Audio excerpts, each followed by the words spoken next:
మనిషి యొక్క మనుగడకు, జీవనమునకు ఎంతగానో ఉపయోగపడే సామెతలుగా ఉన్నాయి.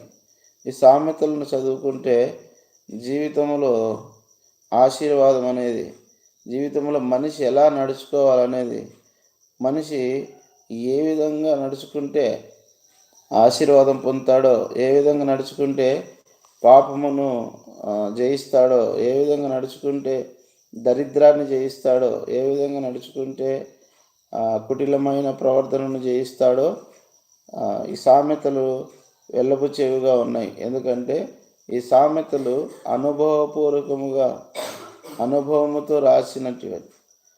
పెద్దల మాట సద్ది మూట అంటారు కదా. అంటే పెద్దల మాటను, అంటే సామెతలను మనం హృదయంలో భద్రపరుచుకుంటే అవి ఏం చేస్తాయంటే సమయానికి మనల్ని తొట్టిల్లకుండా, సమయానికి మనల్ని పాపములో పడివేయకుండా, సమయానికి మనల్ని నష్టపోకుండా కాపాడేటివిగా ఉంటాయి. సామెతలు అనేటివి అనుభవపూర్వకముగా అనుభవించి వ్రాసి, అనుభవించి పొందినవి వారి హృదయంలో ఏమైతే అనుభవం ద్వారా